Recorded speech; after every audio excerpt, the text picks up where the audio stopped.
Hello and welcome to Magnet Brains Hindi. मैं हूं आपका दोस्त और आपका होस्ट अनिल पाटीदार। दोस्तों, जैसा कि आप जानते हैं, बिहार बोर्ड के अंतर्गत कक्षा 8वीं के सामाजिक विज्ञान को हमने शुरू कर दिया है और सामाजिक विज्ञान का जो हमारा जो विषय है भूगोल हमने शुरू किया है। उस किताब का नाम है हमारी दुनिया।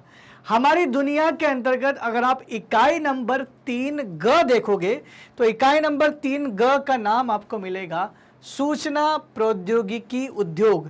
ये उद्योगों के अंतर्गत ही आता है। तो इकाई नंबर 3 जो उद्योग है, इकाई नंबर 3 क जो है वो लोह इस्पात उद्योग है।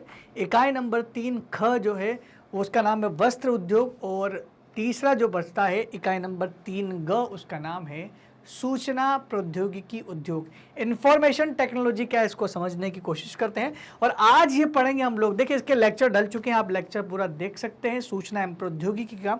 आज बात करेंगे बिहार बोर्ड सॉल्यूशन की। बिहार बोर्ड सॉल्यूशन का मतलब ये है कि सूचना प्रौद्योगिकी की यूनिट के बाद जो भी प्रश्न आपसे पूछे गए हैं एक्सरसाइज के माध्यम से, उन प्रश्नों का उत्तर जानने का प्रयास करेंगे। दोस्तों, मैं आपको बता दूं कि मैग्नेट ब्रेन्स एक ऐसा प्लेटफॉर्म है जो आपको सभी प्रकार के वीडियो बिल्कुल फ्री आपको प्रोवाइड करता है। दोस्तों, अगर आप चाहें तो हमारे वीडियो को हमारी वेबसाइट magnetbrains.com पे जाकर या फिर हमारे यूट्यूब चैनल पर जाकर इन सभी वीडियो का बिल्कुल फ्री आप कास्ट आनंद उठा सकते हैं। तो आइए बढ़ते हैं, एक एक करके क्वेश्चंस को सोल्व करने की कोशिश करते हैं। सबसे पहला जो हमारा प्रश्न है वो है सूचना प्रौद्योगिकी के अंतर्गत शामिल नहीं है। क्या शामिल नहीं है सूचना एवं प्रौद्योगिकी के अंदर? तो सूचना एवं प्रौद्योगिकी के अंदर क्या शामिल नहीं है? पहला, क्या सेल्यूलर फ़ोन शामिल नहीं है? तो सेल्यूलर फ़ोन तो सूचना प्रौद्योगिकी का सबसे अच्छा एग्जाम्पल है। ये जो आपका मोबाइल फ़ोन होता है, ये तो इंफॉर्मेशन टेक्नोलॉजी का सबसे अच्छा साधन है। आपको किसी को मैसेज करना है तो आप कर सकते हैं, किसी को वीडियो कॉलिंग करना है तो कर सकते हैं। ये तो हायर टेक्नोलॉजी में आता है। उपग्रह, तो उपग्रह भी इसमें आता है, बिल्कुल सूचना प्रौद्योगिकी के अंतर्गत ही आएगा। और ईमेल भी सूचना प्रौद्योगिकी का बहुत सालों से चल रहा है, किसी को मेल करना हो तो। बाकी अगर अंतर्देशीय क्या बात की ये क्या होता है, तो ये कोई चीज़ होती ही नहीं है। ऐसी कोई डिवाइस जैसा कोई सिस्टम नहीं है जो आईटी के अंदर आता हो। इसलिए इसका उत्तर क्या होगा, कौन शामिल नहीं है? तो अंतर्देशीय जैसा कोई शब्द शामिल इसमें नहीं है। इसलिए राइट आंसर क्या आएगा? अंतर्देशीय। ख इज द घ इज द राइट आंसर। ठीक है, नेक्स्ट क्वेश्चन की ओर बढ़ते हैं। प्रश्न क्रमांक 2, सूचनाओं को शीघ्रता से भेजा जा सकता है। सूचनाओं को शीघ्रता से किसके द्वारा भेजा जा सकता है? सूचनाओं को क्या ब्रॉडबैंड के द्वारा भेजा जा सकता है? क्या सूचनाओं को इंटरनेट से भेज सकते हैं?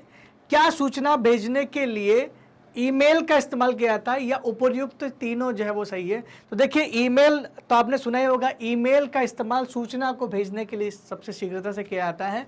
ये तो माध्यम है, तो करेंगे तो ईमेल ना, इंटरनेट का यूज़ करके आप ईमेल चलाओगे। तो मेन जो प्लेटफॉर्म है वो क्या है? वो ईमेल है। इसलिए इसका आंसर क्या आएगा? ईमेल ही इसका सही उत्तर होगा।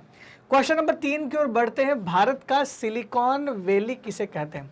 सबसे पहले तो ये जानने की ज़रूरत है कि सिलिकॉन वैली एक्चुअल में है क्या। मैं आपको बता दूं कि उत्तरी अमेरिका महाद्वीप का काफ़ी बड़ा देश है जिसका नाम है USA, United states of America, जिसे हम लोग यूएस के नाम से भी जानते थे। यूएसए में क्या है, वहाँ पर एक उनका राज्य है जिसका नाम है कैलिफोर्निया। इस कैलिफोर्निया नाम के राज्य में एक घाटी है जिसे शांता क्लारा घाटी या सिलिकॉन घाटी भी कहते हैं इसे। इसी सिलिकॉन घाटी शहर में यहाँ पर सबसे ज़्यादा सॉफ्टवेयर बनाए जाते हैं। जितनी भी सॉफ्टवेयर कंपनियाँ हैं बड़ी बड़ी, जो सॉफ्टवेयर का हब है पूरी दुनिया का, वो वहीं है। जितने भी बड़े बड़े सॉफ्टवेयर आ रहे हैं कहीं से भी, तो सब वहाँ से आ रहे होते हैं। लेकिन इंडिया ने इस मामले में काफ़ी तरक्की कर ली है। भारत भी आजकल सॉफ्टवेयर के मामले में दुनिया में किसी देश से पीछे नहीं है। हम भी उन शुमार देशों की नाम में लिस्ट में शामिल है जो बड़े बड़े सॉफ्टवेयर और ज़्यादा मात्रा में सॉफ्टवेयर बनाते हैं। भारत में सबसे सस्ते सॉफ्टवेयर बनते हैं दोस्तों, इतना ज़्यादा यहाँ पर एफिशिएंसी हमारे पास में। और भारत में बेंगलोर नाम का शहर है जहाँ पर सॉफ्टवेयर हब कहा जाता है, और इसी बेंगलोर शहर को भारत का सिलिकॉन वैली कहा जाता है, सिलिकॉन घाटी भी कहा जाता है। इसलिए सिलिकॉन वैली ऑफ इंडिया क्या कहलाएगा? बैंगलोर कहलाएगा। और जिस किसी को भी जॉब चाहिए ना सॉफ्टवेयर इंडस्ट्रीज़ में, तो ज़्यादातर लोग बैंगलोर जाते हैं, पुणे जाते हैं, हैदराबाद जाते हैं, ये सब यहीं से रन होते हैं दोस्तों। तो हमारा काफ़ी अच्छा एक सेंटर है। तो राइट आंसर क्या हो गया आपका? बैंगलोर। नेक्स्ट क्वेश्चन है क्वेश्चन नंबर 4, सॉफ्टवेयर कंप्यूटर के अंतर्गत है, रिक्त स्थान क्या है? सॉफ्टवेयर कंप्यूटर के अंतर्गत क्या है? एक प्रोग्राम है, एक पुर्जा है, एक चैनल है, या एक विद्युत आपूर्ति उपकरण है? क्या है सॉफ्टवेयर? तो सॉफ्टवेयर एक प्रोग्राम होता है, कोई पुर्जा वुर्जा नहीं है, एक जस्ट एक सिंपल प्रोग्राम होता है जिसमें कुछ प्रोग्रामिंग लैंग्वेज के द्वारा कुछ प्रोग्राम बनाया जाता है, जिसमें सी प्लस प्लस, जावा जैसी टेक्नोलॉजी का इस्तेमाल किया जाता है। ये सारी कंप्यूटर लैंग्वेजेस है, हायर लैंग्वेजेस है, इनका इस्तेमाल करके जो लोग बीटेक की पढ़ाई करते हैं, जो लोग कंप्यूटर इंजीनियरिंग करते हैं, उनको इसके बारे में जानकारी होती है और वो अच्छे से सॉफ्टवेयर बना देते हैं जो हम लोग इस्तेमाल कर रहे होते हैं। दोस्तों, जिस पे आप पढ़ रहे हैं ये भी एक सॉफ्टवेयर का ही पार्ट है। हार्डवेयर आपको दिख रहा है, लेकिन अंदर जो सॉफ्टवेयर चल रहा है जिसकी वजह से आपको सारी चीज़ें दिखाई दे रही हैं। निम्नलिखित प्रश्नों का उत्तर दीजिए। तो किन प्रश्नों का उत्तर देना है? पहला, ईमेल क्या है? तो ईमेल एक ऐसा प्लेटफॉर्म है जिसके माध्यम से सूचनाओं का आदान प्रदान शीघ्रता से किया जा सकता है। आसानी से एक मेल एड्रेस दिया जाता है आपको, उस मेल पते पर आप किसी भी व्यक्ति को सूचना भेज सकते हैं। तो सूचना को शीघ्रता से पहुंचाने का एक तरीका है। तो ईमेल का पूरा नाम होता है इलेक्ट्रॉनिक मेल और इसका संक्षिप्त रूप है ये। इसमें संदेशों को कंप्यूटर के माध्यम से बिना तार के शीघ्रता से एक स्थान से दूसरे स्थान तक भेजा जाता है। कंप्यूटर या अन्य डिवाइस भी लिख सकते हैं आप इसमें लिख सकते हैं कंप्यूटर या अन्य डिवाइस जैसे मोबाइल के माध्यम से बिना तार के, बेतार के, मोबाइल से कोई तार तो जुड़ा नहीं होता है, बिना तार की शीघ्रता से आप कहीं पर भी भेज सकते हैं। इतनी अच्छी स्कीम्स यहाँ पर आपको मिलेगी, बहुत अच्छा फैसिलिटी ये प्रोवाइड करता है। इसके लिए पहले आपको क्या करना पड़ेगा? ईमेल करने के लिए सबसे पहले आपको जीमेल या किसी भी प्लेटफॉर्म पर आपकी आईडी बनानी पड़ेगी। आपको अपनी आईडी बनाने पर के लिए कुछ प्रूफ देना होगा, कुछ आपका नाम, नंबर, पता देना पड़ेगा। उसके हिसाब से आपकी आईडी आपके नाम के हिसाब से बनती है और वही आपका आईडी आपका एड्रेस हो जाता है। अब जो भी व्यक्ति आपको सूचना भेजेगा तो वो आपके एड्रेस पे भेजेगा, आपके नाम से नहीं, बल्कि आपका जो जीमेल एड्रेस है वो जीमेल एड्रेस जैसे डालेगा वैसे आपका एड्रेस ट्रैक हो जाएगा। अगर आपका एड्रेस ऑलरेडी इस नाम से किसी दूसरे व्यक्ति ने बनाया हुआ है तो आपको तुरंत मैसेज आ जाएगा कि आपको ये नाम आपका एग्जिस्ट नहीं करता, नए नाम से एड्रेस बनाओ। तो अब नए नाम से एड्रेस बनाएंगे, एड्रेस आपका अप्रूव हो जाता है तो आप कोई भी व्यक्ति आपको आपके एड्रेस के हिसाब से आपको सूचना भेज सकता है। तो काफ़ी अच्छा है कि बिना एड्रेस के आपको कोई कुछ नहीं परेशान नहीं कर सकता। बात करते हैं प्रश्न क्रमांक 6 की। सूचनाओं के आदान प्रदान के लिए पहले किन साधनों का उपयोग करते थे? भारत में या पूरी दुनिया की भी बात कर लो तो सूचना आईटी इंडस्ट्रीज नहीं आई थी, ये जीमेल नहीं आया था, एसएमएस टेक्नोलॉजी नहीं आई थी, मोबाइल, कंप्यूटर, ये चीज़ें नहीं आई थी। तो पहले लोग एक दूसरे को चीज़ें कैसे भेजते थे, कैसे सूचनाओं का आदान प्रदान करते थे? तो पहले काफ़ी हद तक ज़्यादा पास हो तो फिर ताली बजा करके सूचना प्रदान की जाती थी। सूचना प्रदान करने का तरीका होता था एक, या कुछ लोग जो है परिंदों के माध्यम से, जो कबूतर जो होता है ना, कबूतर सबसे अच्छा काम करता था, संदेश वाहक का काम करता था। या कुछ लोग जगह सफ़र करते होते थे तो वो जो गुफाएं होती थी, कंदराएं होती थी, गुफा जो होती थी उनमें चित्र बना के, शैल चित्र बना के भी वो दे सकते थे। और पुराने आदिवासी लोग भी यही करते होंगे। जो आदिम ज़माने में लोग रहते थे उस समय कोई टेक्नोलॉजी तो थी नहीं, ना गाड़ियाँ थी ना कुछ थे, तो वो ये करते होंगे, पत्थरों पर निशान बना देते थे। खतरा होता था, खतरे का निशान बना देते थे। और अगर कहीं जाना होता है, पानी वानी कुछ कहीं मिलना होता है तो वो पहले निशान बना ताकि आने वाले लोगों को परेशानी ना हो। तो ऐसे भी सूचनाओं का आदान प्रदान किया जा सकता था, पहले ये तरीके होते थे, लेकिन अब तो चेंज हो गए। सूचनाओं का आदान प्रदान ताली बजाकर, आग लगाकर भी करते थे। पशु पक्षियों की बोलियाँ बोलकर, पशु पक्षी की बोलियाँ बोलकर, कई बार क्या होता था, पहले जंगलों में रहने पर कई बार भाई आपको जानवर ही दिखाई देते थे, तो एक दूसरे से आप अपना जो बातें कन्वर्सेशन करने के लिए पशु पक्षियों की आवाज़ निकाल कर, ताकि हाँ भाई हाँ मैं यहाँ हूँ, कितनी दूर है, क्या है, तो खतरे का आभास हो जाता था। कंदराओं पर चित्र बनाकर तथा कबूतरों द्वारा दी जाती थी।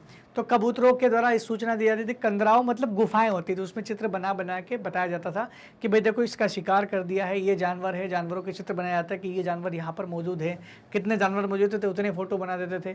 पुराना तरीका था ये संकेत देने का। क्वेश्चन नंबर 7 है, बैंगलोर में सूचना प्रौद्योगिकी उद्योग का विकास क्यों संभव हुआ है? तो देखिए, ऐसा कोई सूचना प्रौद्योगिकी के लिए तो कोई क्लाइमेट की ज़रूरत नहीं है, कोई मिट्टी की ज़रूरत नहीं है, ऐसी कोई ज़रूरत तो नहीं है।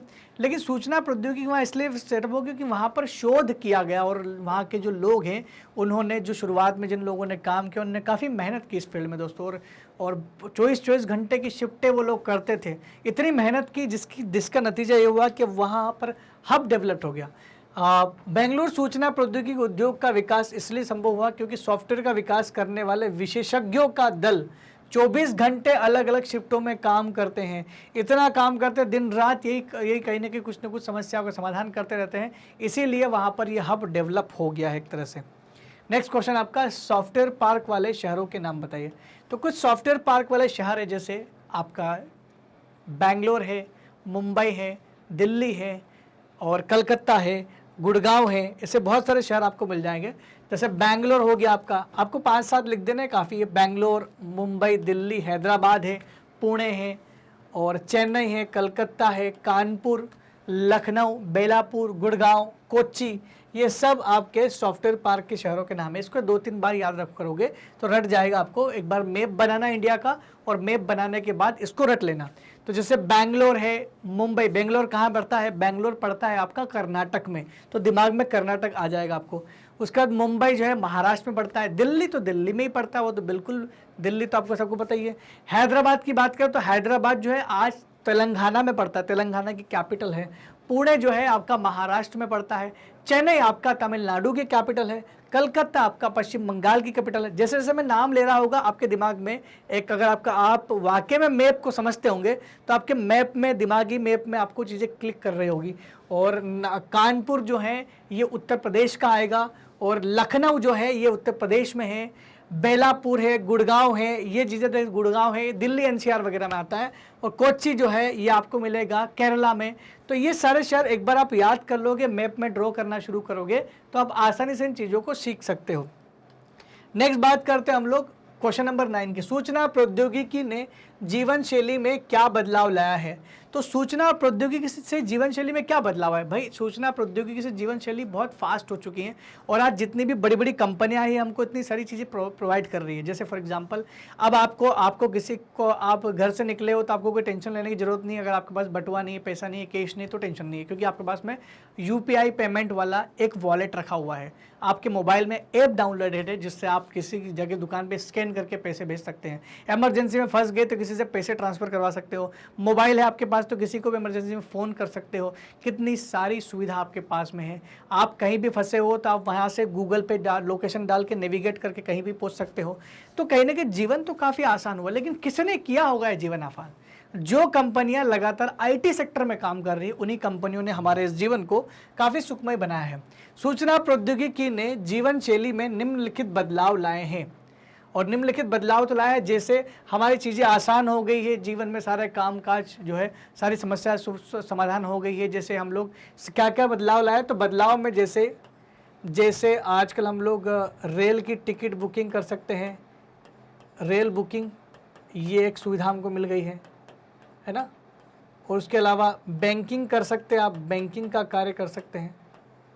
बैंक का कोई भी कार्य वो घर से कर सकते हैं। उसके अलावा आप शॉपिंग कर सकते हैं ऑनलाइन, ये भी तो आपकी काफ़ी सारी फैसिलिटी है। शॉपिंग कर सकते हैं आप ऑनलाइन, कुछ भी बुकिंग कर सकते हैं आप ऑनलाइन, बुकिंग कर सकते हैं। साथ ही साथ आप ऑनलाइन पहले से ट्रैवलिंग के लिए कौन सी जगह कहाँ पर है, पहले सूचना का सबसे बड़ा एक फ़ायदा मिला है। सूचना जल्दी हमें इन्फॉर्मेशन मिल जाती है। यहीं पर शिक्षा हो गई, ऑनलाइन शिक्षा का भी फ़ायदा मिला है ना। नॉलेज मिला है, हमें ज्ञान मिला है, शिक्षा व ज्ञान का विकास हुआ है। इतने सारे तो फ़ायदे, जीवन पूरा बदल ही तो गया है।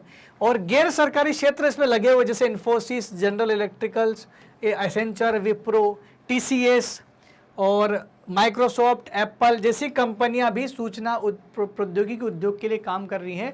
और इन्हीं कंपनियों की वजह से हमारा जीवन बदला है, और आजकल हम लोग सब चीज़ें ऑनलाइन कर रहे हैं। हर एक चीज़ ऑनलाइन हो जाती है आजकल, तो वीडियो कॉन्फ्रेंस हो जाती है, आप बात कर सकते हैं सामने वाले से, कितना ही दूर क्यों ना हो, उसको जानने की ज़रूरत भी नहीं पड़ेगी और आपका सारा काम हो जाएगा।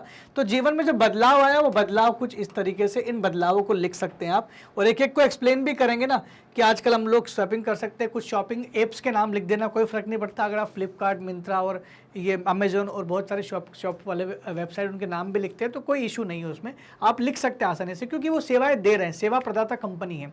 दोस्तों अगर आपको मैग्नेट ब्रेन्स के ये वीडियो जो बिहार बोर्ड के लिए बनाए जा रहे हैं, अगर आपको सीक्वेंस में नहीं मिल रहे हैं तो घबराने की ज़रूरत नहीं है। हमने आप लोगों के लिए दूसरा ऑप्शन भी खोज लिया है, उसका नाम है हमारा वेबसाइट magnetbrains.com। आप चाहे तो हमारी वेबसाइट पे विजिट कर सकते हैं। आप वहां पर जाएंगे तो आपको मिलेगा India's number 1 100% free online educational platform. इसका मतलब तो साफ है कि यहाँ भी आपको सब चीज़ क्या मिलने वाली है, बिल्कुल फ्री मिलने वाली है। और यहाँ पर जैसे आपको देखा ना एक्सप्लोर टॉप कोर्सेस, यहाँ पे आप जाना तीसरे नंबर पर, चौथे नंबर पर 1 2 3 4 और 5वें नंबर पर आपको मिलेगा यहाँ पर नीचे बिहार बोर्ड। जैसे आप बिहार बोर्ड पर क्लिक करते हो वैसे आपके सामने क्लासेस के नाम आ जाएंगे, कौन सी क्लास चाहिए आपको। आपने मान लो 8th क्लास कर लिया तो कक्षा 8वीं के सभी टीचर आपके सामने आ जाएंगे। और कक्षा 8वीं के सभी टीचर देखो ये दिख रहा है आपको, जो है आपके सामाजिक विज्ञान के तीनों सब्जेक्ट और गणित का सब्जेक्ट है। अब आपको यहाँ भूगोल जो हम लोग पढ़ रहे हैं इस पर नीचे देखो वॉच नाउ है, वॉच नाउ पर क्लिक करो। जैसे वॉच नाउ पर क्लिक करेंगे आपके सामने आपके ऑप्शंस आ जाएंगे, क्या ये वॉच ऑल वीडियो, ये अपडेट हो जाएगा धीरे धीरे। यहाँ पर सारी चीज़ें डलना शुरू हो गई वेबसाइट पर, तो ये अपडेट हो जाएगा और आसानी से आप अपने लेक्चर को यहाँ पर क्लिक करके देख सकते हो और आपका लेक्चर हो जाएगा शुरू। अब आप अपने नोट्स बनाइए, अपने साथी को बताइए और ज़्यादा से ज़्यादा लोगों को मैग्नेट ब्रेन्स की फ्री एजुकेशन के बारे में बताइए, क्योंकि दोस्तों आप ही लोगों के लिए है।